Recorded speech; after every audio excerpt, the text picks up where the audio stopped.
আঁধারের বুকে এক ফালি চাঁদ। লিখেছেন নীলা রহমান। পর্ব সংখ্যা ৮। প্রায় আধা ঘন্টা শাওয়ার নিয়ে ওয়াশরুমের দরজা খুলে বের হলো আয়াজ। রুমে ঢুকেই দেখলো রোদেলা ও আয়ান পাশাপাশি ঘুমাচ্ছে। দুটি নিষ্পাপ শিশুর খেয়াল রাখতে হবে এখন থেকে। এই আয়াজের একটি তার রক্ত হতে উৎপত্তি এবং আরেকটি যার জন্য রক্ত ঝরাতে দ্বিধা করবে না আয়াজ। সমাজ নিয়ে আর চিন্তা করতে চায় না আয়াজ, শুধু শিহাব কিভাবে তাতে ওর সমস্ত কিছুর ভাবনা ওপর নির্ভর করে।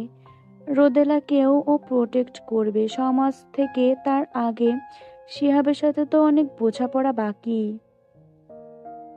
দ্রুত বড় হও রোদ, তোমাকে যে আমার ভীষণ প্রয়োজন। আমার তপ্ত মরুভূমির মতো হৃদয়ে এক পশলা বৃষ্টি হয়ে এসেছো তুমি। আমাকে ভিজিয়ে দাও সেই বৃষ্টিতে। আমি মুনতাসির চৌধুরী আয়াজ সজ্ঞানে ইচ্ছায় বলছি। আমার সুখ তোমার, আমি তোমার, আমার জীবন তোমার, আমার ইহকাল পরকাল সব তোমার, শুধু তুমি পুরোটাই আমার। তোমার এই ছোট্ট জীবনে মুনতাসির ছাড়া কেউ ছিল না। আমি ওয়াদা করছি আমার দীর্ঘ জীবনেও মুনতাসির ছাড়া কেউ থাকবে না। আমি বেঁচে থাকতে না, এমনকি আমার মৃত্যুর পরেও না।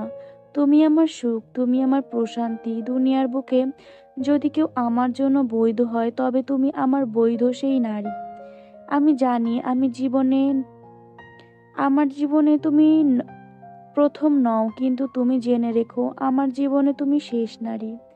না চাইতেও আল্লাহ আমাদের দুজনকে যে পবিত্র সম্পর্কে বেঁধেছেন, আমি আমার জীবনের শেষ রক্তবিন্দু দিয়ে হলেও সে সম্পর্ক টিকিয়ে রাখব।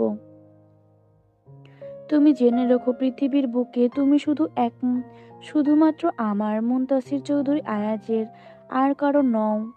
আমার স্ত্রী রোদেলা শিকদার, আমি তোমায় ভালোবাসি। কথাগুলো ভাবতে ভাবতে ঠোঁটের কোণে এক টুকরো হাসির ঝলক দেখা দিল আয়াজের। আজ আয়াজের খুব সুখ লাগছে, মনটা হালকা লাগছে। যখন মানুষ কোনো বিষয় নিয়ে অনেক চিন্তা থাকে, সর্বশেষ কোনো সিদ্ধান্তে পৌঁছায়, তখন তার নিজেকে অনেক হালকা লাগে, যেমন লাগছে আয়াজের। রোদেলার দিক থেকে চোখ সরিয়ে রুমের বাইরে যেতে যেতে মনে মনে বলল, যাই শ্বশুরের কাছে, আপাতত শ্বশুরের মেয়ে ঘুমাক। বলেই দরজার বাইরে থেকে লক করে শিহাবের রুমের দিকে পা বাড়ালো আয়াজ। শিহাবের রুম। সবাই মোটামুটি ক্লান্ত। নিয়াজ বলল, কি রে, কোথায় গিয়েছিলি বাইন? যাই হোক, একটা বকা। আয়াজ ফ্রেশ হতে আর একটা জরুরি কল আসছিল। সায়র নাকি কোনো গার্লফ্রেন্ড ফোন দিছিল? আয়াজ, না, বউ। শিহাব, কে? আয়াজ শিহাবের চেহারার দিকে কিছুক্ষণ চেয়ে থেকে মৃদু হাসলো, বলল, বউ মানে বউ। শিহাব, শালা বাইন। উফ, এত বকাবকি কেন ভাই? নিয়াজ, তোরা দুইটা কি ঠিক করছস? সোনার যৌবন পানিতে ফেলবি? শিহাব, তো কই ফেলমু, তোর মুখে? সায়র, ফেলতে পারস। নিয়াজ কিছু বলবে না। কি রে নিয়াজ, কিছু কবি? আয়াজ, শিহাব পানিতে ফেলতে পারে, আমার বিয়ে হয়ে। বলতে গিয়ে থেমে গেল আয়াজ। কথা ঘুরিয়ে বলল, বিয়ের কথা চলতেছে। শিহাবের দিকে চেয়ে বলল, কি রে শিহাব, বিয়ে করবি না? বিয়ে করাবি না তোর বন্ধুকে? শিহাব, আলবাত করাবো। দুনিয়ার শেষ প্রান্ত থেকে যদি মেয়ে তুলে এনে বিয়ে করতে চাস, আমি সাহায্য করবো। যা শালা, তুইও কি ইয়াদ রাখবি? আয়াজ, আমি মনে রাখবো, তুইও রাখিস। কারণ সায়র আর নিয়াজ কিন্তু সাক্ষী। কি রে, তোরা সাক্ষী না? যারে আমি বিয়ে করতে চাই দুনিয়ার শেষ প্রান্তে থাকলেও শিহাব তুলে এনে আমাকে বিয়ে করাবে। সায়র আর নিয়াজ সমস্বরে বলে উঠল, হ্যাঁ হ্যাঁ, আমরা সাক্ষী। আয়াজ এক দৃষ্টিতে শিহাবের দিকে তাকিয়ে বলল, যদি মেয়ে তোর পছন্দ না হয়, বা যদি মনে হয় আমি ওই মেয়ের যোগ্য নই, তখন? শিহাব, দুনিয়ার এমন কোনো মেয়ে আছে যার যোগ্য আমার বন্ধু নয়?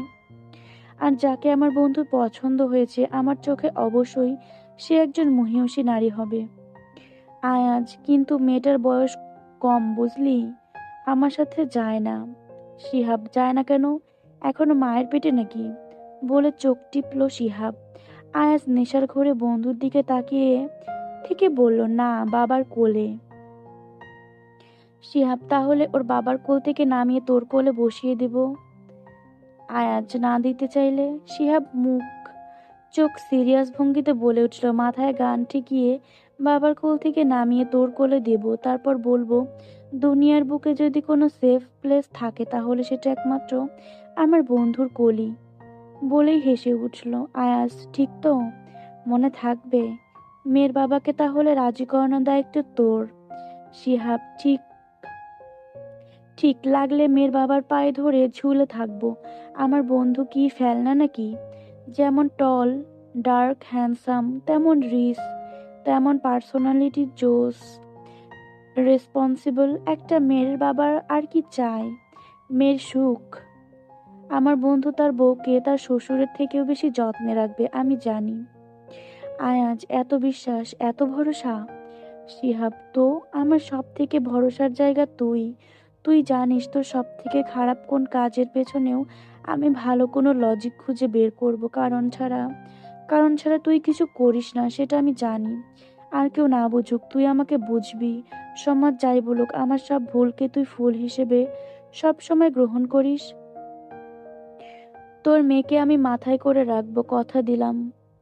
আমার জীবনে থাকতে রোদেলার কোনো কষ্ট হতে আমি দিব না। কথাগুলো মনে মনে বলে প্রমিস করলো আয়াজ। পরের দিন সকাল 11টা। আজ চার বন্ধু খুব দেরি করে উঠেছে। উঠেই আয়াজ রাতের কথা মনে করলো, মনে মনে হাসলো। ওয়াশরুম থেকে ফ্রেশ হয়ে নিজের রুমের দিকে গেল। যাওয়ার আগে সায়র, শিহাব ও নিয়াজকে ওঠার জন্য তাড়া দিল। রুমে ঢুকেই দেখে রুমটা ফাঁকা, কেউ নেই। আলমারি থেকে একটা ট্রাউজার ও একটি ছাই রঙা টি শার্ট নিয়ে ওয়াশরুমে থেকে গোসল করে নিচে ব্রেকফাস্টের জন্য গেল। শিপ্রাকে কল দিয়ে জেনেছে ওরা নিচে নাস্তা করার জন্য গেছে। যাওয়ার আগে শিহাবকে নিচে যাওয়ার জন্য বলে গেছে। আয়াজ নিচে নামতে নামতে হঠাৎ চোখ গেল নাস্তার টেবিলে। শিপ্রা, আয়ান ও রোদেলা, পাশে একটি ছেলে রোদেলাকে কি যেন দেখাচ্ছে ক্যামেরাতে। রোদেলার চুল ছাড়া, চুলগুলো কপালে এসে বারবার ডিস্টার্ব করছে। রোদেলা বারবার হাত দিয়ে চুলগুলো সরাচ্ছে। আয়াজের রাগ হলো ভীষণ ছেলেটিকে দেখে।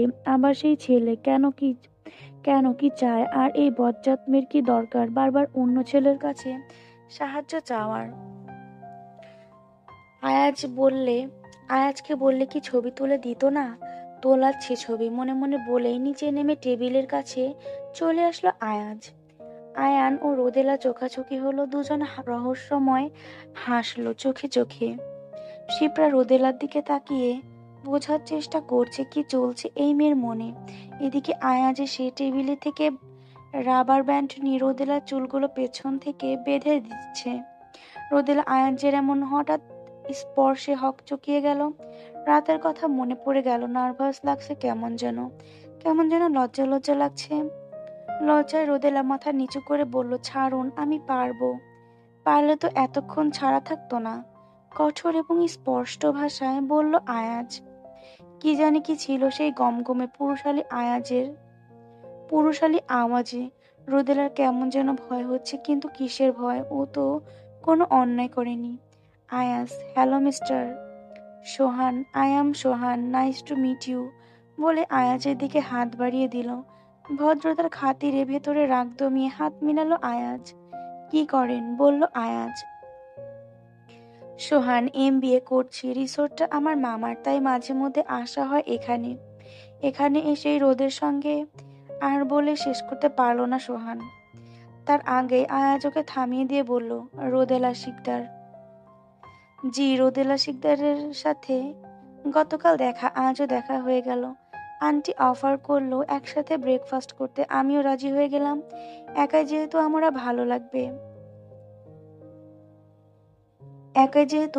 ভালো লাগবে। আয়াজ শান্ত কিন্তু কিলার দৃষ্টিতে তাকালো শিপ্রার দিকে। শিপ্রা শুকনো ঢোক গিলে মিষ্টি হাসি দিল। অবশ্যই আমাদেরও ভালো লাগবে, বলল আয়াজ। অ্যানিওয়ে, বাড়ি কোথায়? সোহান, ঢাকা। আয়াজ, ওহ বলেই পরিচয় পর্বের ইতি টানলো আয়াজ।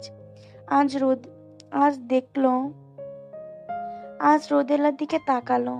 রোদেলা কি মনে করে চোখ তুলতে দেখলো আয়াজ ওর দিকে তাকিয়ে আছে।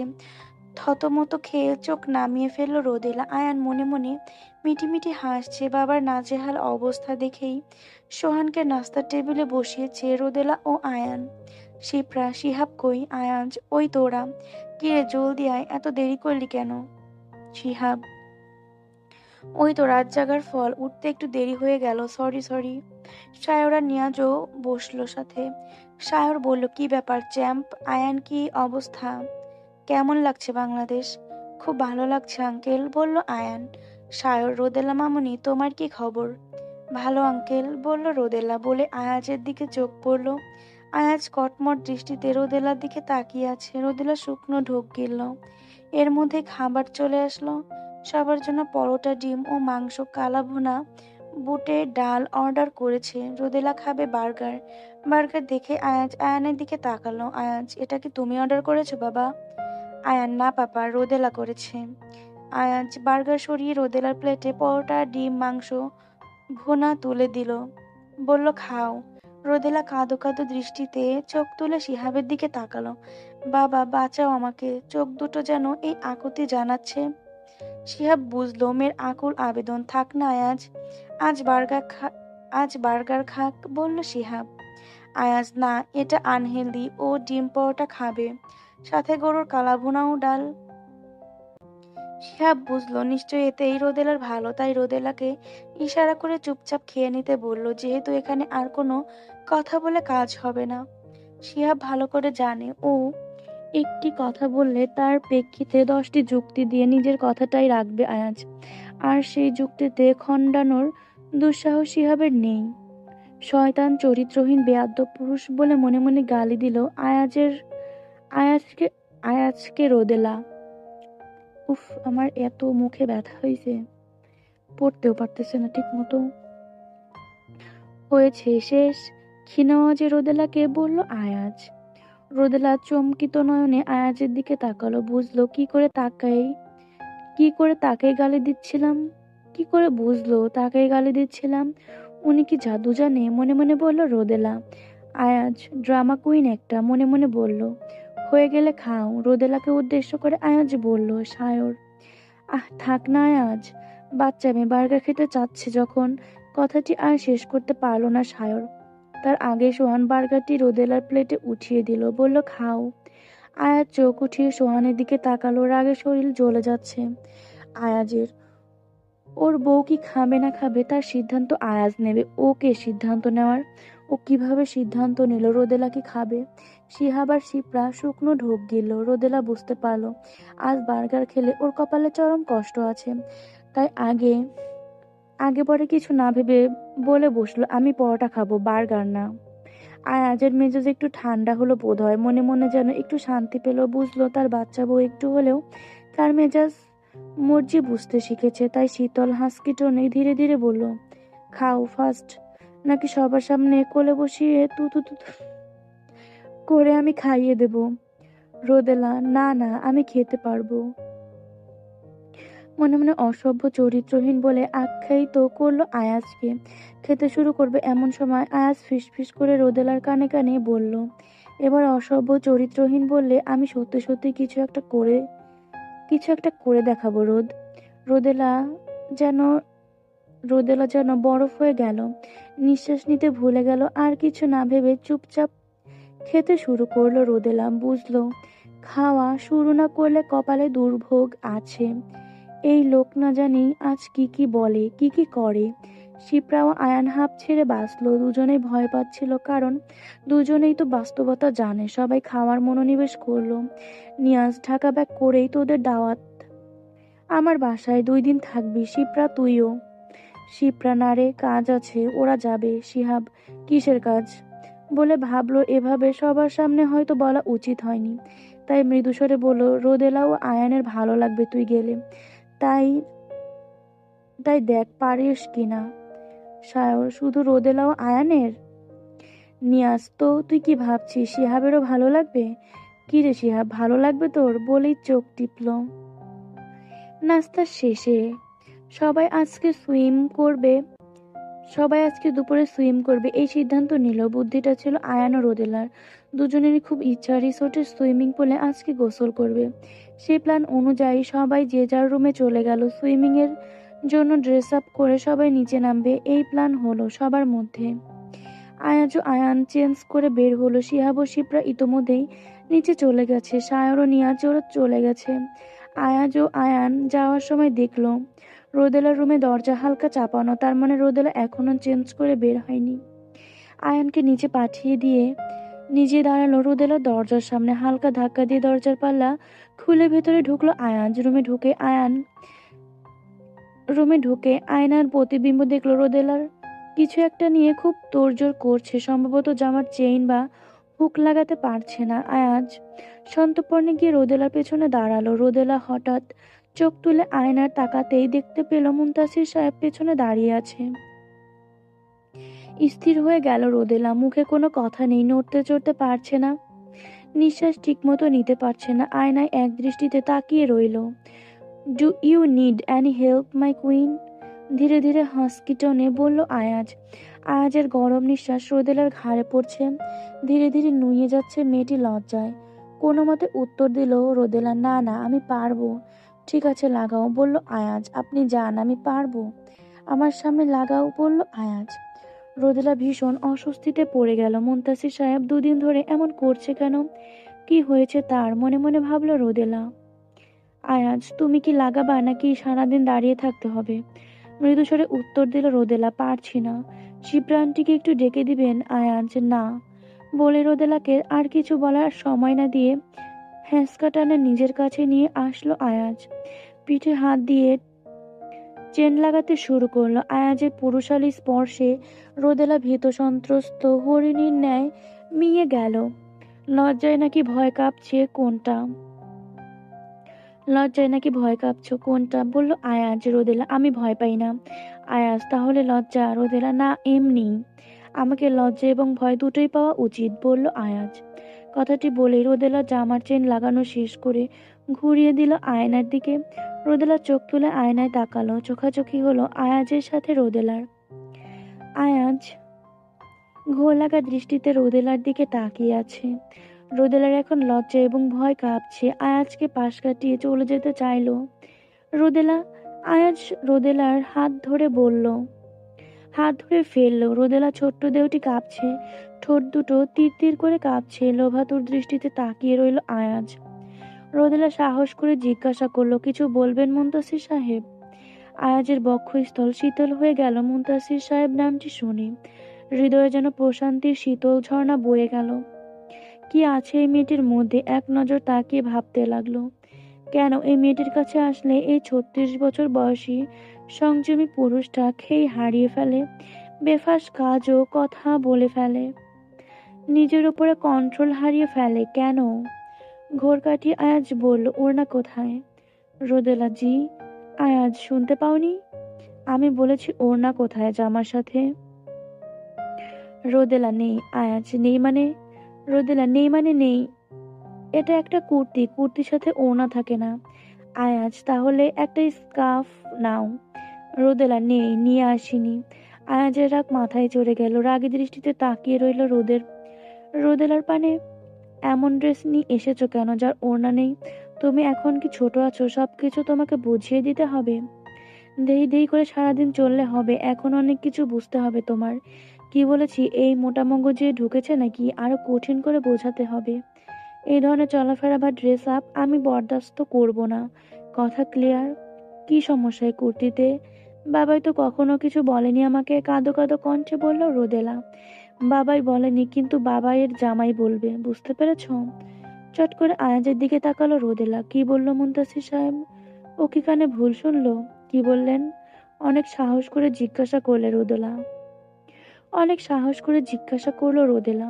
যা শুনেছ তাই, বলল আয়াজ। বলে গট গট পায়ে রুম থেকে বেরিয়ে গেল আয়াজ।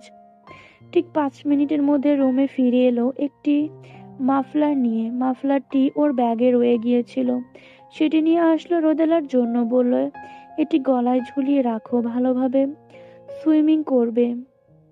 একটু উল্টাপাল্টা দেখলে থাপড়ে আমি দাঁত সবগুলো ফেলে দেব, ওকে?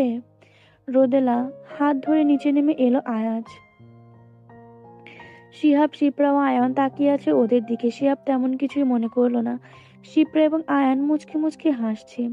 নিচে নামতে হাত ছেড়ে দিল আয়াজ, তবে ছাড়ার আগে ফিস ফিস করে কানের কাছে বলল, একদম ভালো বাচ্চা হয়ে থাকবে, কোনো প্রকার দুষ্টামি করবে না আয়ানের সাথে মিশে, বুঝতে পারছো? এ কথা বলে রোদেলার হাত ছেড়ে দিল। চুপচাপ গিয়ে বসলো রিসোর্টের সুইমিং পুলের বেঞ্চিতে। শিহাব, শিপ্রা ও আয়ানও যোগ দিল ওদের সাথে। কিরে নামবি না? বলল শিহাব, আগে বাচ্চারা নামুক, আয়াজ বলল। এদিকে আয়ান ও রোদেলা ইশারায় ইঙ্গিতে কি যেন কথা বলছে, লক্ষ্য করছে আয়াজ। আয়ান, মনে আছে তো কি করতে হবে? রোদেলা, হ্যাঁ মনে আছে। আয়ান, আপডেট কি বলো? কি বুঝতে পারলে? রোদেলা, 2 দিন ধরে উনি কেমন কেমন জানি করছে। আয়ান, কেমন করছে? রোদেলা, হুটহাট ভালো কথা বলে আবার রাগ করে, হাত ধরে আবার কি সব বলে আমি বুঝতে পারি না। আয়ান, পছন্দ করে বলে নাই? রোদেলা, না। উফ, পাপাও না সরাসরি কোনো কথা না বলে ঘুরিয়ে পেঁচিয়ে খালি সময় নষ্ট করতেছে, মনে মনে ভাবলো আয়ান, আর কপাল চাপড়ালো। আচ্ছা, এখন যা বলবো সেই অনুযায়ী কাজ করবে, কেমন? একটা মুভিতে দেখেছিলাম, নায়িকাকে বাঁচাতে নায়ক এভাবে এগিয়ে আসে আর প্রেম হয়ে যায়। তোমাকেও তো পাপা ভালোবাসে, তাই তোমার জন্য পাপা দেখো কি করে। এই বলে দুজন দুদিকে চলে গেল। আয়ান ও রোদেলা সুইমিং পুলে সুইমিং করতে নামবে এমন সময় রোদেলা পা পিছলে পড়ে গেল পানিতে। সবাই কোনো কিছু না বুঝে ওঠার আগেই ঝপাত ঝপাস করে পানিতে পড়ে গেল রোদেলা। আয়ান চিৎকার দিয়ে উঠল, পাপা! রোদেলা পানিতে ডুবে যাচ্ছে। যেইখানটায় পড়েছে সেইখানে রোদেলার ঠাঁই নেই। শিহাব, শিপ্রা, আয়াজ দৌড়ে আসলো। আয়াজ পানিতে ঝাঁপ দিবে তার আগেই সোহান কোথা থেকে এসে পানিতে ঝাঁপিয়ে পড়ল। কোনো মতে সাঁতরে রোদেলাকে নিয়ে উপরে উঠে এলো সোহান। শিহাব তাড়াতাড়ি সোহানের কাছে গেল। আয়াজ যেন পাথরের মতো হয়ে রইল। শিহাব, মামনি ওঠো। মামনি, কি হয়েছে? সোহান, ওর কি হয়েছে? আয়াজের যেন রাগে শরীর কাঁপছে, হিতাহিত জ্ঞান শূন্য হয়ে পড়েছে। ওর স্ত্রীকে স্পর্শ করার দুঃসাহস কোথায় পেল এই ছেলে? এ জবাব দিতে হবে, মনে মনে ভাবলো আয়াজ। গম গম পায়ে হেঁটে চলে আসলো সোহানের কাছে। এসে সোহানের কোল থেকে রোদেলাকে নিয়ে নিল নিজের কোলে, এনে বেঞ্চিতে শুইয়ে দিল। গালে বারবার হাত চাপড়ে বলছে, ওঠো রোদ, কি হয়েছে? ওঠো। কিছু কিছু হবে না রোদ, ওঠো বলে পেটে হালকা হালকা চাপ দিচ্ছে আয়াজ।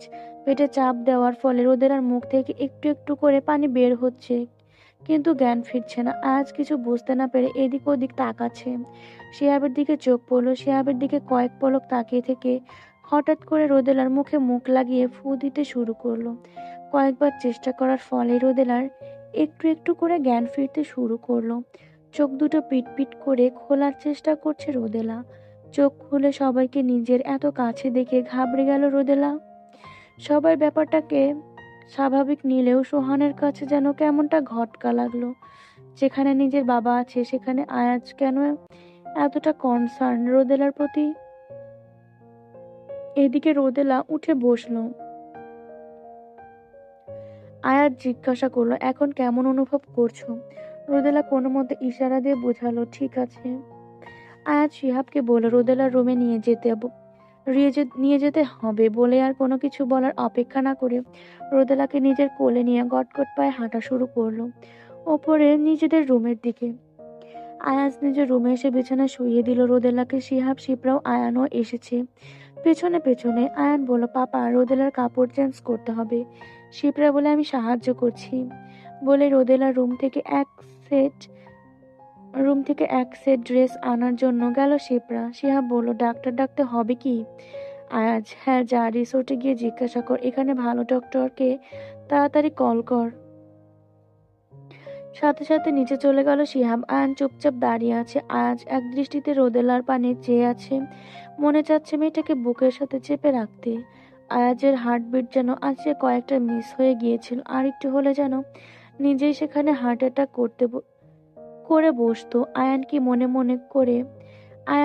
মনে করে যেন ধিমি ধিমি পায়ে পিছনের দিকে গিয়ে রুমের বাইরে চলে গেল। বাইরে এসে দরজাটা হালকা চাপিয়ে দিল। বের হয়ে দেখা হলো শিপ্রা আন্টির সাথে। আয়ান বলল, আন্টি, ড্রেসটা আমার কাছে দিন, আপনি নিচে গিয়ে দেখুন শিহাব আঙ্কেল কি করছে। শিপ্রাও তাতে সাই জানালো। শিপ্রা চলে যেতে আয়ান রুমের বাইরে দাঁড়িয়ে রইল, রুমের ভেতর গেল না। এদিকে আয়াজ ধীরে ধীরে ধীরে ধীরে পায়ে হেঁটে এসে রোদেলার সামনে দাঁড়ালো। রোদেলার মাথায় হাত রেখে জিজ্ঞাসা করলো, কেমন লাগছে এখন? রোদেলার কি হলো কে জানে, ঠোঁট উল্টিয়ে কেঁদে ফেললো। বলল, মুনতাসির সাহেব।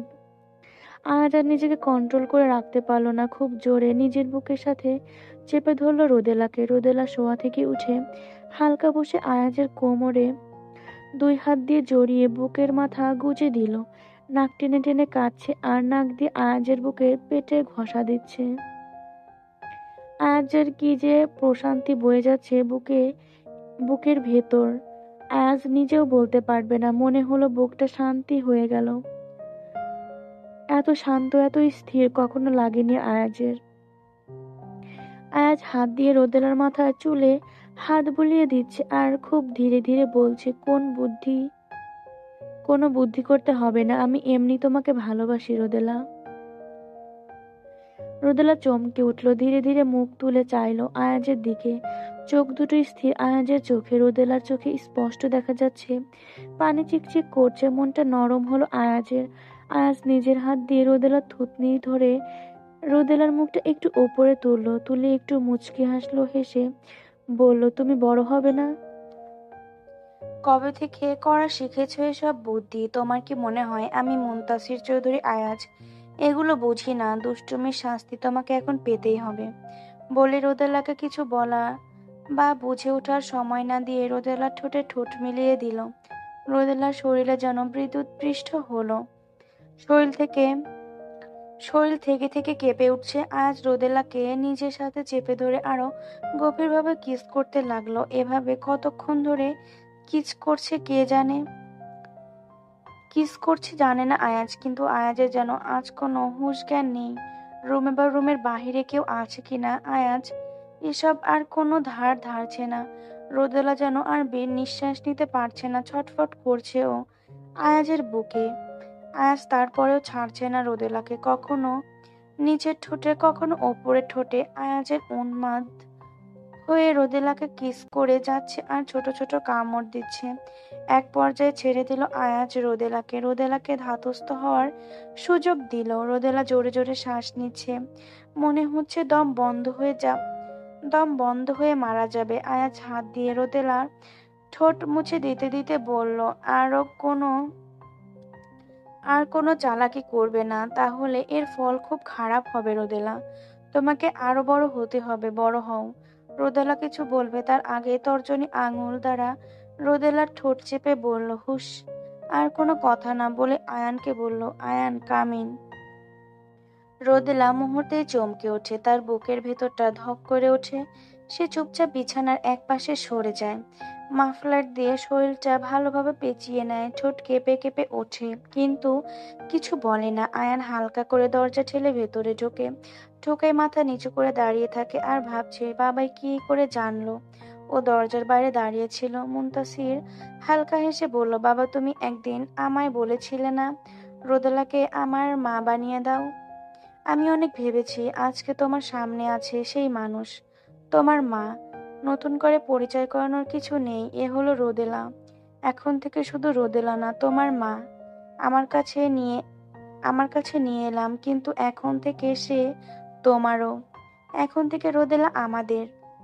রোদেলা চমকে উঠল, কথাটি শুনে শিহরিত হলো যেন। এ কি বলছে তার মুনতাসির সাহেব? এখন থেকে রোদেলা ওদের? রোদেলার চোখে জল, ঠোঁটে হালকা কাঁপুনি। আয়ান কিছুক্ষণ তাকিয়ে রইল রোদেলার দিকে, চোখে বিস্ময়, একটা শূন্যতা ধীরে ধীরে ভরছে ভালোবাসায়। আয়ান ধীরে ধীরে কাছে এসে দুটো হাত বাড়িয়ে রোদেলার পেট জড়িয়ে ধরে। হঠাৎই আয়ান এগিয়ে এসে বলে উঠল, মা, চলো, আমরা একসাথেই থাকবো। তিনজন একসাথে থাকবো, আমাদের ছোট্ট একটা সুখী পরিবার হবে। কেউ বলবে না আয়ানের মা নেই। এখন থেকে আয়ানেরও মা আছে, বাবাও আছে। ঘরের ভেতরে মুহূর্তের জন্য সব শব্দ থেমে যায়। রোদেলার বুকটা কেঁপে ওঠে। সে চুপচাপ তাকিয়ে থাকে ছেলেটার মুখের দিকে। একটা ডাক, একটা স্বীকৃতি, এক টুকরো আকাশ যেন মাথার ওপরে এসে দাঁড়ায়। মুনতাসির চমকে তাকান। ছেলের এমন কথা শুনে আবেগে আপ্লুত হলো আয়াজের হৃদয়। রোদেলা এবার চোখ নামিয়ে ফেলে, ভেজা চোখে হাসে।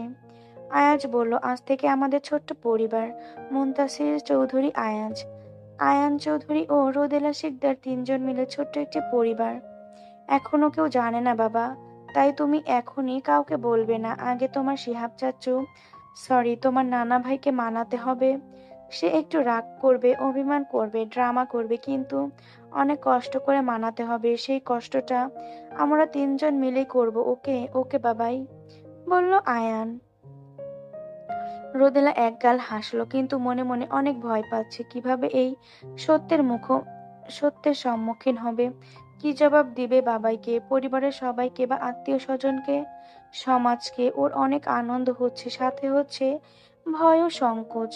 ভালো তো বেসেছে, বিয়ে হয়েছে, এখন সবাই মেনে নিলে কিভাবে সংসার শুরু করবে। রোদেলার চোখে মুখে বিস্ময়, দ্বিধা, ভয়, সংশয়, সবকিছু আয়াজ যেন বুঝতে পারলো। এগিয়ে এসে রোদেলার মাথায় হাত রাখলো আয়াজ, বলল, তোমার সব টেনশন, তোমার সব কষ্ট আমার, আমার সমস্ত সুখের ভাগিদার তুমি আর আয়ান। যত দ্বিধা, যত সংশয়, যত টেনশন, সব আমাকে দিয়ে দাও রোদেলা। আমি আমি সামলে নেব। তুমি শুধু আমার আর আমার ছেলেকে দেখবে, অতটুকু কাজ তোমার বাকি। দুনিয়ার সাথে সব বোঝাপড়া আমি করব, শিহাবের সাথেও। কিন্তু বাবা কি এত সহজে মেনে নেবে? পরিবারের সবাই, দাদা দাদু, সবাইকে কিভাবে মানাবেন? বলল রোদেলা কাঁদো কাঁদো মুখ করে। আয়ান, ওসব টেনশন তোমার করতে হবে না বাবা, ওসব টেনশন তোমাকে করতে হবে না মা। বাবাই যখন বলেছে তখন সবকিছু বাবাই দেখবে, সবকিছু বাবার উপরে ছেড়ে দাও। তুমি শুধু আমাদের প্ল্যান সাকসেসফুল হওয়ার সেলিব্রেশন করো। বলে চোখ টিপলো আয়ান। রোদেলা লজ্জায় মাথা নিচু করে ফেললো। আয়া জোরে জোরে হাসলো। ছেলে আর রোদেলাকে বলল, সবকিছুই আমি বুঝতে পেরেছি। আমাকে কি মনে করো, মনে হয় তোমাদের? তোমাকে আমি জন্ম দিয়েছি, তুমি আমার বাবা না? তুমি আমার বাবা না, আমি তোমার বাবা? তোমাকে আমি জন্ম দিয়েছি, তুমি আমার বাবা। তুমি আমার বাবা না, আমি তোমার বাবা, ওকে? আর এই মাথা মোটা মেয়েটা, ও মনে করে অনেক চালাক। খবরদার আমাকে মাথা মোটা বলবেন না, বলল রোদেলা। আজ মিটমিট করে হাসছে আর জিজ্ঞাসা করেছে, কি বলবো তাহলে? বুদ্ধি তো হাঁটুর নিচে, পা পিছলে পড়ে গেলে কিভাবে? প্ল্যানে ভুল ছিল কোথায়? আয়ান বলল, আমি বলছি বাবা, এই প্ল্যান ছিল ও ওই সামনে গিয়ে দাঁড়াবে, আমি একটু ঠাস করে ফেলে দেব, কিন্তু এর আগেই মা পা পিছলে পড়ে যায় এবং গভীর পানির মধ্যে পড়ে, যেখানে মার ঠাঁই নেই। তাই এটা অ্যাক্সিডেন্ট বলতে পারো বাবাই। বলেই আয়ান ভয়ে মাথা নিচু করে ফেলল। তোমরা কিছু একটা প্ল্যান করছো, সেটা আমি আগেই বুঝতে পেরেছি। গত দুদিন ধরে অবজার্ভ করছি, তোমাদের মধ্যে কিছু একটা খুচুর ফুচুর চলছে, কিন্তু এক্স্যাক্টলি কি সেটা আমি জানতাম না। তবে বুঝতে পেরেছি তোমাদের মধ্যে সবকিছু সবকিছু প্ল্যান হচ্ছে। রোদেলা পানিতে পড়ে যাওয়া আমিও শকড হয়েছি। প্রথমে ভেবেছি প্ল্যান, পরে দেখলাম রোদেলা ঠাঁই হচ্ছে না, আর অমনি সোহান এসে পড়লো। আজকের প্ল্যানেও কি সোহান ছিল তোমাদের, নাকি ও এমনি এমনি নিচে থেকে এসেছে? জিজ্ঞাসা করলো আয়াজ। আজকের প্ল্যানে সোহান আঙ্কেল ছিল না, বলল আয়ান। রোদেলা ভয়ে কাঁপছে, চোখ বন্ধ করে মাথা নিচু করে রেখেছে। না জানি কখন কি বলে ফেলে এই অসভ্য লোক। আয়াজের চোল শক্ত হলো, রাগে থরথর করে কাঁপছে শরীর।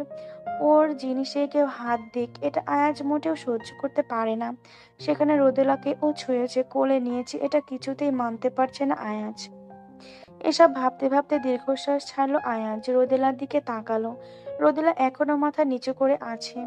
রোদেলার দিকে তাকাতেই বুকটা ধক করে উঠল আয়াজের। যতই বলুক আয়াজের সবকিছু ঠিক করে দেবে, কিন্তু সমাজের মানুষের, আত্মীয় স্বজন এবং শিহাবের অভিমানের কিছুটা রোদেলাকেও সহ্য করতে হবে।